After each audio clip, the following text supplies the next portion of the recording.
नमस्ते, जय श्री कृष्णा, राधे राधे। स्वागत है आपका अपने YouTube चैनल भक्ति में प्रभु। आज हम सुनेंगे बुध अष्टमी की कथा। जो भी बेटी इस अष्टमी के व्रत को करके कथा सुनती है, भगवान उसकी माँ को वैकुंठ में स्थान देते हैं। तो चलिए शुरू करते हैं। बोलिए गणेश जी महाराज की जय। मिथिला नाम की एक नगरी में निमि नाम का एक राजा रहता था। वह युद्ध में मारा गया। उसके पत्नी का नाम उर्मिला था। अपने पति के बिना राज्य से निराशित होकर वह इधर उधर भटकने लगी। तब वह अपने दोनों बच्चों को लेकर अवंती देश चली गई और वहां एक ब्राह्मण के घर में गेहूं पीसने का काम करने लगी। गेहूं पीसते समय वह थोड़े गेहूं चुरा कर रख लेती और उन्हीं से अपने बच्चों का पालन करती। कुछ समय बाद उर्मिला का निधन हो गया, पर उसके बच्चे बड़े हो चुके थे। उसका पुत्र बड़ा होकर वापस मिथिला देश आया और अपने पिता के राज्य को वापस प्राप्त कर शासन करने लगा। उसकी बहन श्यामला भी विवाह योग्य हो गई थी। वह अत्यंत रूपवान थी। उसका विवाह अवंती देश के राजा धर्मराज से हो गया। एक दिन धर्मराज ने अपनी पत्नी से कहा, हे प्रिय, तुम सब काम करना, किंतु ये 7 दरवाजे कभी मत खोलना जिसमें ताले लगे हैं। श्यामला ने उस समय कहा, अच्छा ठीक है। वह कहकर चली गई, किंतु अब श्यामला के मन में वो दरवाजे खोलने की उत्सुकता बढ़ गई।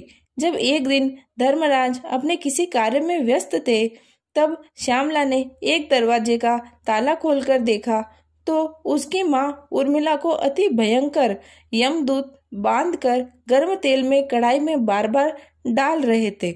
उसने लज्जित होकर वह दरवाजा बंद कर दिया। फिर दूसरा दरवाजा खोला तो देखा वहां भी उसके माँ को यमदूत शिला के ऊपर रखकर पीस रहे थे और माता चिल्ला रही थी। इस प्रकार तीसरा दरवाजा खोला तो यमदूत उसकी माता के सिर पर कीले ठोक रहे थे। चौथा दरवाजा खोलने पर अति भयंकर शवान उनके भक्षण कर रहे थे। पांचवे में लोहे के सरियों से पीड़ित कर रहे थे। छठे में कोल्हू के बेल की तरह घुमा रहे थे। आखिरी में 7वां दरवाजा खोलने पर उसने देखा कि उसकी माँ को कीड़े मकोड़े खा रहे थे, जिसके कारण उनका पूरा शरीर लहूलुहान हो रहा था। यह देखकर श्यामला ने सोचा कि मेरी माता ने ऐसा कौन सा पाप किया है जिसके कारण उसकी यह दुर्गति हुई। उसने यह सारी बातें अपने पति धर्मराज को बताई। धर्मराज बोले, मैंने तुम्हें पहले ही कहा था कि ये 7 दरवाजे कभी मत खोलना, नहीं तो तुम्हें बहुत दुख होगा। तुम्हारी माता ने संतान स्नेह से ब्राह्मण के घर से गेहूं चुराए थे। क्या तुम इस बात को नहीं जानती हो? तो तुम इस बात को मुझसे पूछ रही हो? यह सब उसी का फल है।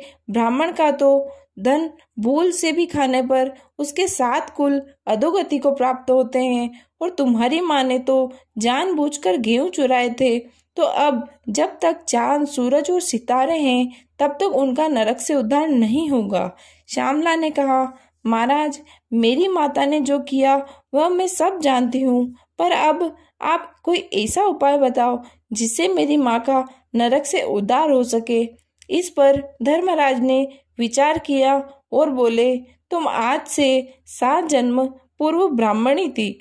उस समय तुमने अपनी सखियों के साथ जो बुध अष्टमी का व्रत किया था, यदि तुम उसका फल संकल्प पूर्वक अपनी माता को दे दो तो इस संसार से उनको मुक्ति मिल जाएगी। यह सुनते ही श्यामला ने स्नान करके अपने व्रत का पुण्य फल संकल्प पूर्वक माता को दान कर दिया।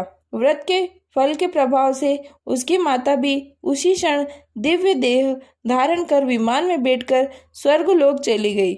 यह व्रत अपनी संतान को अपनी माता के लिए रखना चाहिए। अगर आपको मेरी कथा अच्छी लगी हो, प्लीज़ लाइक करें, सब्सक्राइब करें, शेयर करें और कमेंट करके ज़रूर बताएं कैसी लगी। जय श्री कृष्णा, राधे राधे।